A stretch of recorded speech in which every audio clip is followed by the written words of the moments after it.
Bonjour. La simulation numérique des bâtiments a pour objectif de prédire le comportement du bâtiment. C'est aujourd'hui un outil indispensable pour aider les concepteurs à optimiser le bâtiment au regard des objectifs visés. Or, la modélisation des bâtiments a fait beaucoup de progrès ces dernières années. Les outils monothématiques cèdent progressivement la place à des outils multitâches, évitant à ressaisir à chaque fois un bâtiment pour l'étude d'un aspect acoustique, lumière, thermique, etc. Le BIM, d'ailleurs, devrait agir comme un accélérateur dans les prochaines décennies. Mais le chemin est encore long pour parvenir à l'outil unique capable de simuler avec une bonne précision. Surtout dans les zones tropicales humides où plusieurs facteurs complexifient le problème de la simulation numérique. L'aspect déterminant est de savoir si l'on cherche à simuler numériquement des ambiances fermées, c'est-à-dire climatisées, ou des ambiances ouvertes, c'est-à-dire conçues en rafraîchissement naturel. Le premier cas est le plus facile à traiter pour deux raisons. Les problématiques thermo-hydrauliques, acoustiques, lumière interfèrent faiblement entre elles. On peut dire que les problèmes sont découplés.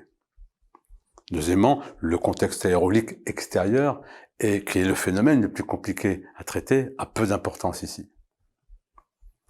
Dans le second cas, ambiance ouverte, c'est tout le contraire. Tout l'édifice conceptuel pour atteindre un confort hygrométrique satisfaisant repose justement sur une bonne prise en compte de la ventilation naturelle et la réduction de l'effet de rayonnement solaire. Or, la ventilation naturelle complexifie sur plusieurs niveaux la simulation numérique. D'abord, au niveau aérolique, par la prise en compte de l'environnement construit pour simuler l'impact de la ventilation naturelle sur l'évolution des températures. Ensuite, au niveau acoustique, par l'appréciation du confort des ambiances en ambiance ouverte et donc fortement lié au paysage acoustique environnement.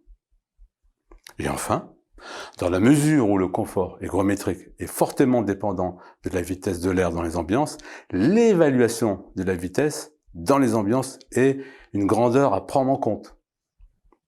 Le bon ajustement lumière, rayonnement solaire nécessite lui aussi de bien apprécier l'impact de l'environnement construit ou non.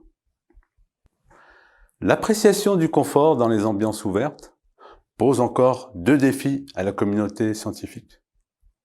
Premièrement, le couplage entre les outils de simulation urbain et ceux du bâtiment pour la simulation numérique des conforts hygrométriques, visuels et acoustiques.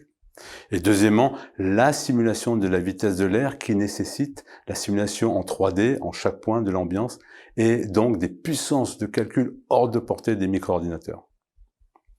Nous sommes dans une phase de l'histoire où les outils coexistent. Des outils dédiés à une thématique, des outils qui intègrent un nombre de plus en plus important de thématiques, des outils qui intègrent de plus en plus le contexte environnement.